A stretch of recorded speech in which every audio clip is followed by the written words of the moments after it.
下節目內嘉賓意見並不代表本台立場。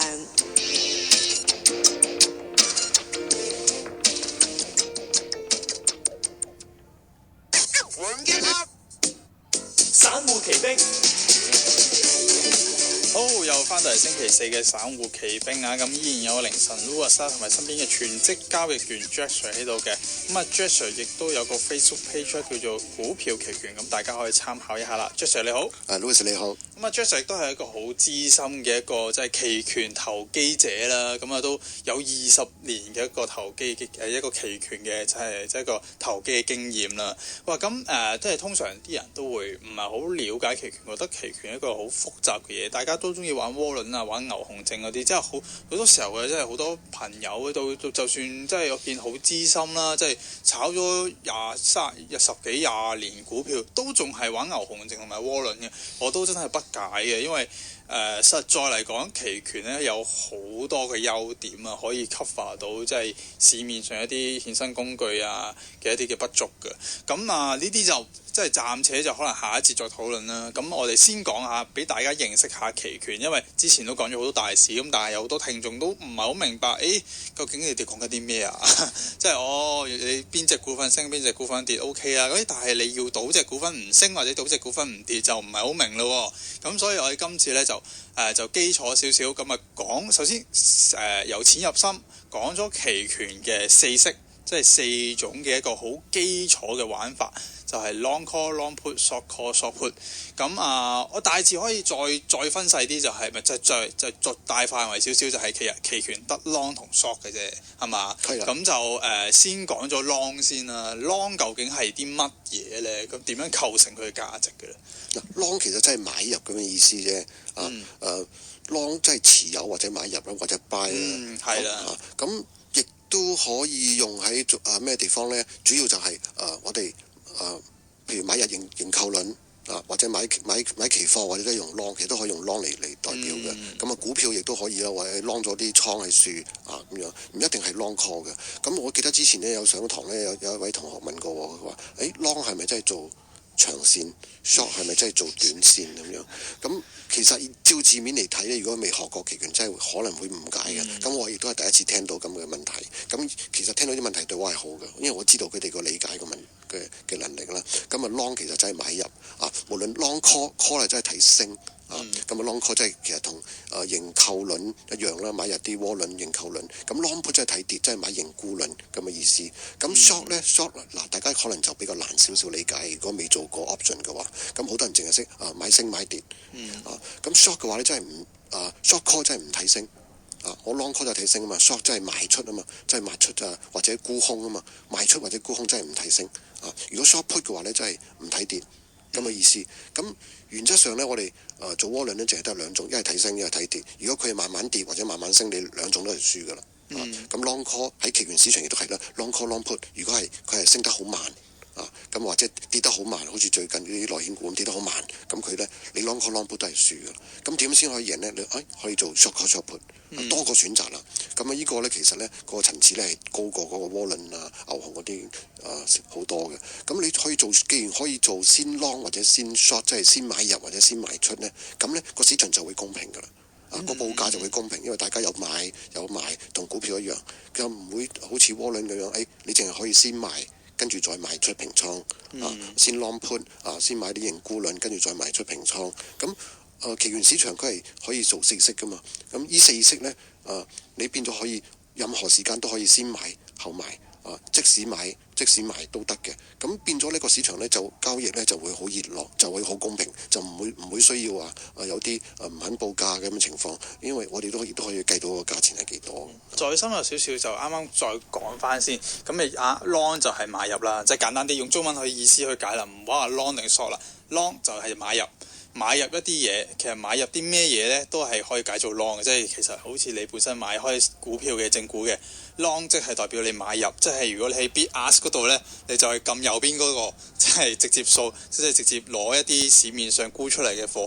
咁如果你話 short 咧，就唔係調翻轉咯，即係沽咯，即係其實你拋售就等於你 short，譬如話 short 啲股票啊，咁啊 short 啲嘅牛熊證啊，或者 short 啲乜嘢都好啦，總之就係沽出嘅咁解。總之你可以話去即係譬如同啲人去做一啲即係譬如話你唔要日元嘅，即係外匯咁講啦，可能大家即係近排去日本就知㗎啦，唔要想要多啲日元，唔要港元嘅，咁咪即係 long 日元 short 港元咯。其實個道理就係咁樣啫嘛，即係 long short 就唔好俾佢英文嗰個意思去蒙騙咗。咁啱啱講到話，咦原來又可以買又可以賣，因為即係喺香港嘅市場就係沽空咧，通常要某啲特別嘅投資者啦先可以做到沽空，因為本身 short 嘅話，我哋而家講緊 short 咧就係冇貨咁樣沽空嘛，就叫做 short， 直接去沽出。唔買入㗎啦，如果你而家去買入嘅話，嗰啲就再沽叫平倉啦。咁但係 short 嘅意思就係你唔需要買入，直接就可以沽出某一樣嘢嘅。咁但係喺香港嘅市場，因為有一個借貨沽空嘅條例啦，所以唔係咁多人可以做到沽空，所以好多人對於沽空或者對於 short 嘅一個概念呢，就唔係太清楚啦。咁啊，其實沽空同埋 short 嘅都差唔多嘅啫。就個意思差唔多，咁啊當然後面嘅做法同埋操作好唔同啦，因為始終 short 都係期權嘅一啲嘅組合。咁好，再講埋落去啦。咁啊啱啱講完日 long 同埋 short， 咁大家都好清晰㗎啦，都講咗咁多嘅解釋嘅時候，咦咁既然可以 long， 既然可以 short， 咁另一個樣嘅組合就係認購期權同埋認沽期權啦。咁啊得呢兩個嘅啫。咁如果你去咁即係。一邊就有 long 同埋 short， 一邊就有認沽認購，咁即係加埋起嚟，咪有4個方法咯，就係 long call、long put、short call、short put， 就係呢4個法則啦。咁啊啱啱就出 Sir 講話，即係再下一步就係講緊嗰啲一啲組合嘅意思啦。譬如 long call 就係睇佢會升啦，仲要喺可能短時間之內升啦，咁而 short call 咧就係即係睇佢唔升啦，因為如果有因為你落去 long call 嘅時候，市場就有人 short 你個 call 噶嘛，咁市場係對等噶嘛，亦都可以 short 人哋啲 call， 咁啊收人哋俾出嚟嘅期權金。咁如果你 long 嘅時候，你就係睇佢long call 嘅時候就睇佢升，咁你做 short call 嘅時候即係接受人哋嗰份賭約，係啊，你睇升嘛，我就睇佢唔升，唔係睇佢跌，係睇佢唔升。咁所以咧就係可以令到個市場更加 efficient 啦。咁即係唔使淨係得一個莊啊嘛。即係如果你話係一啲窩輪啊或者牛熊證咧，即係個莊俾啲咩嘅產品都係嗰隻產品㗎啦。你又唔可以自己去，如果即係想唔睇升嘅話，又唔可以自己開一隻輪出嚟，可能做唔到㗎嘛。但係期權就可以有呢個嘅途徑去俾大家去即係更加公平少少啦。咁啱啱就講到都差唔多啦。咁講到呢度嘅時候咁啊 long call、long put、short call、short put 大家要記住。咁啱啱佢講咗可以睇升，可以唔睇升，亦都可以睇跌。咁更加亦都可以唔睇跌啦，係咪就係 short put 啦，係嘛？係啦。咁其實 long call 喺個香港市場嚟計呢，我哋其實今年咧最多呢啲嘅 long call 嘅例子啦。咁好似年初好多隻股票爆上嚟啦，譬如資源股啊咁樣，你去突破嗰陣呢，啱好突破，你去做 long call 其實係最好嘅時機嚟嘅。因為佢突破咗之後，可能連升幾多日啊嘛，可能連升1個星期啊，升2個星期啊咁樣嘅。咁尤其是1月到3月份咧，啱突破，其實好多隻股票都有㗎。你去做 long call 係最適當㗎啦。咁好多人其實誤會咗嘅，就係跌市嗰陣咧去做 long call 搏反彈，咁啊唔啱嘅。你跌市可能佢慢慢跌，到佢跌完之後開始反彈嗰陣咧，你個期權可能到期啦。而且咧輸咗好多時間值。咁佢真係升嗰陣咧，可能你都係賺少少，賺唔到咩錢，而且係輸多贏少嘅。所以 long call 原則上咧係一個爆發，買升啊嘛。long call 咧原則上係希望短時間可以有一個爆發，我哋先去做 long call 嘅。咁譬如 short call 係點咧？譬如你個股票升得好多，連續升，好似上個星期嗰啲科網股升得好勁，連續3-4日升嘅，你認為你見頂啦，你去做翻遠少少行使價嘅 short call 搏佢回調。嗱，呢個先至係做 short call 嘅真正原因，就唔係話佢可能跌緊，你去做追 short call，其實都唔係咁穩陣，係升得好一個波段啦。你諗住佢回一兩日，你先去做 short call。嗱，當時嘅引伸波幅已經高咗，你去做 short call 嘅話呢，佢一回少少呢，其實你已經賺3-4成嘅。呢個呢亦都係最好嘅時機嘅。咁啱啱就講咗，即係再講埋一啲深入少少嘅應用啦。咁啊，至於仲有冇其他嘅應用或者？即係本身嘅一啲嘅期權，佢嘅價值由邊度組成呢？我哋可以下一節再詳細探討一下嘅。好，翻嚟第2節嘅散戶奇兵啊，咁依然有凌晨 Louis 啦，同埋身邊嘅全職交易員 Josh 喺度嘅。咁啊，上一節嚟講係講咗即係期權4式 long call、long put、short call、short put， 咁啊講得好清楚噶啦。咁啊，但係呢，仲有少少就大家可能唔係好明，因為即係期權嘅一個組成，個價值組成呢，就有啲複雜嘅。咁我哋先記住有呢4式先。然之後再加少少嘢入去啦，再加咩呢？加時間值入去。咁如果加時間值入去就唔同晒噶咯，因為我哋啱啱上一節講話點解 long call 即係 call 點解一定係long call 點解一定係要去短時間之內升呢？因為期權就係一個時間值嘅一個價值喺度。咁乜嘢都有時間值㗎啦，你買架車咁你會折舊㗎嘛，咁你買啲譬如話買食物仲衰添，買食物幾日就變壞啦，好快就變得冇價值。咁啊期權亦都係嘅，期權就好似即係我哋好多時買即月期權啦，就好似真係買一個譬如買一份一個鮮奶咁樣，咁鮮奶去通常1個月嘅啫，咁啊好快就會變壞啦。期權都係會變壞嘅，變壞嗰陣時咧，佢嘅時間價值咧就變到0㗎啦。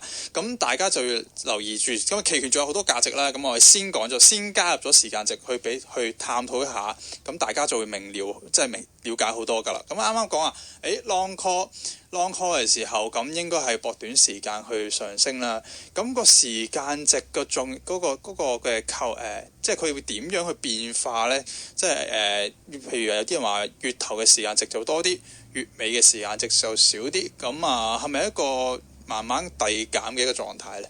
係佢跟住個股票個價錢嚟變動嘅。咁譬如啦，我哋先了解時間值咧，先了解月份先啦。譬如即月咁啊，可能剩翻2個星期就到期啦。咁啊2-3個星期就到期。咁咧通常呢啲時間值咧就可能剩翻好少嘅啫。而且咧佢雖然剩得少，如果係未入價咧，佢個跌幅亦都好快嘅。咁譬如你買到12月嘅年底先到期嘅 call 或者 put， 咁佢個時間值咧，佢個跌幅咧就好少。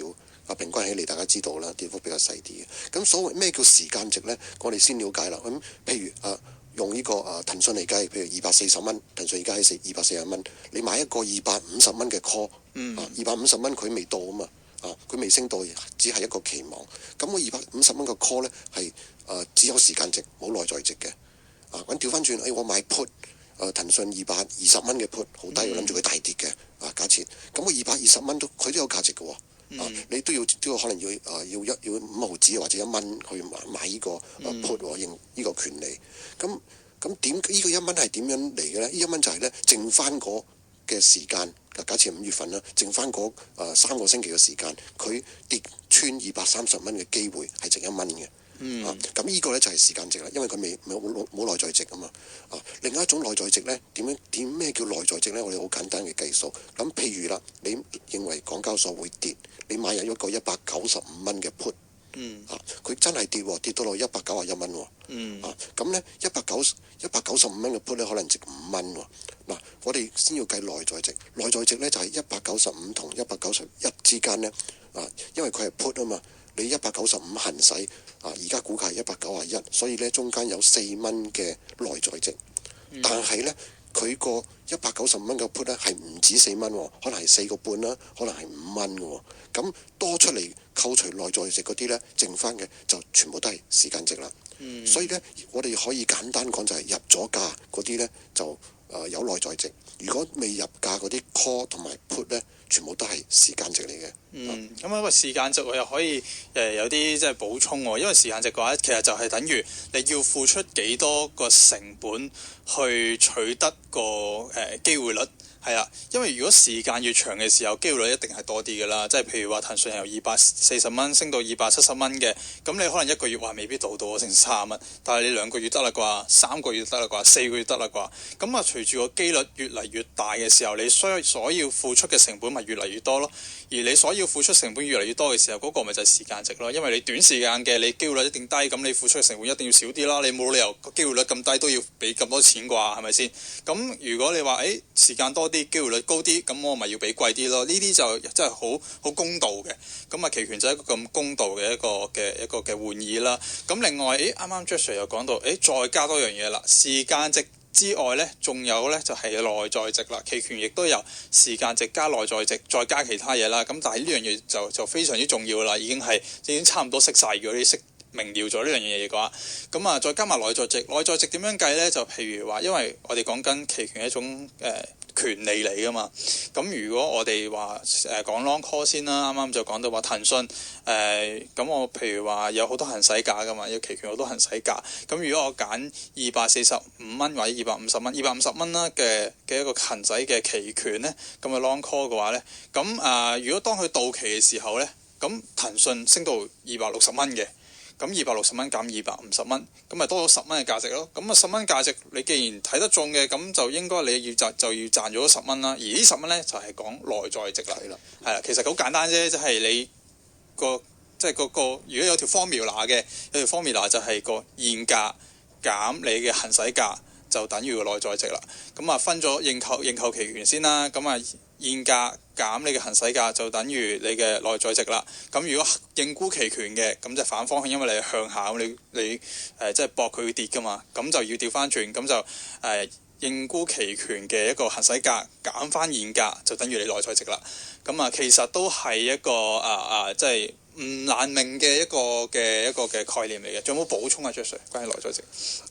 嗱，內在值其實好易計嘅啫。我哋首先要知道 call 係睇升。佢升穿咗個行使價先至有內在值，係啦。put 就係睇跌穿咗個行使價呢，個 put 個價呢先至有內在值。咁如果其他未升穿未跌穿，其實都叫做價外期權，out of the money。咁亦都係時間值啦，但係啲時間值會變喎，變得好犀利添喎。佢百分比呢，其實變得仲大過有內在值嘅行使價。咁譬如匯豐突然間升2蚊，佢上星期公佈業績咁樣，突然間升2蚊，佢所以70蚊個 call 可能由1毫子去到3毫子嘅喎，有可能會咁樣喎。雖然未升到70蚊，但係佢因為佢嗰個機會大咗啦，因為佢今日已經升咗2蚊啊嘛，佢近離70蚊個距離咧又近咗啦。咁同之前個64個幾去到66個幾甚至67蚊咧個機會大咗，所以機會大咗咧對冇內在值嗰啲call put 咧，即係只有時間值嘅 call 同或者 put 咧，影響其實都好大嘅。因為個股票升，原則上我哋知道啦，股票升 call 升，股票跌嗰個 call 跌咁股票跌個 put 升股票反彈個 put 跌呢個咧就係我哋先要理解嘅咁即係內在值再加埋時間值啦。咁當然啦，如果你得個股份嗰個認購期權或者認沽期權得個時間值嘅，咁個時間值嘅影響咪好大咯。咁但係如果你加埋個內在值嘅時候，咁有2樣嘅因素去影響嘅時候，咁變相其中一個因素影響即係變化嘅時候，咁個等於即係得出嚟個結果個價值個影響咪細啲咯。即係亦都係一個好合理嘅一個嘅邏輯喺度啦。咁剩翻少少時間，再加多少少嘢，就加個引伸波幅落去，咁睇下大家明唔明啦。咁引伸波幅咧就係即係呢樣嘢，其實我都唔係真係好清楚究竟佢點樣計算啦。咁但係通常喺高波幅嘅時候咧，引伸波幅帶嚟嘅價值咧就高啲嘅；低波幅嘅市況咧，引伸波幅帶嚟嘅價值就係低啲。有冇啲即係咩嘢可以解釋到俾聽眾聽呢？我用翻啲實際例子嚟解釋啦。咁譬如假設而家係24,000點嘅咁我哋假設係月初啦。如果大家都知道咧，最近個引伸波幅係好低嘅，幾乎係差唔多接近2年嘅低位，2年幾嘅低位嘅。咁而家啲引伸波幅咧，我哋可以計價平啦，或者同埋價外嘅。譬如而家24,000，距離1000點嘅 call 可能值得翻假設係月初話都係100點度呢個因為引伸波幅好低啊嘛。如果調翻轉啦，我哋諗下啦，23,000個 put 可能都係150點，都係低好平嘅啫喎。咁我哋點樣去分平同貴呢？我哋用翻大時代或者同埋2016年大跌嗰陣個引伸波幅去計啦。咁如果用2016年嗰個低位同埋大時代28000去計嘅話呢，大時代28000點嗰陣呢，佢3萬點距離2000點嘅 call 呢都超過300點。同一個譬如同一樣係月頭啊咁樣，我哋去計，所以呢，引伸波幅高低呢，可以影響個價外期權金呢係超過5倍到50倍咁多嘅，可以差好遠好遠嘅。咁啊，先留意住就係低波幅就低引伸波幅，高波幅嘅市況就高引伸波幅，先記住呢一點先。咁至於有啲咩應用呢，我哋可能再揾個機會同大家去探討下嘅。以上節目內容以及嘉賓言論並不構成投資意見或建議，在做出任何投資決定前，請參考自己嘅財務狀況、投資目標、經驗及風險承受能力，並且理解相關產品嘅性質及風險。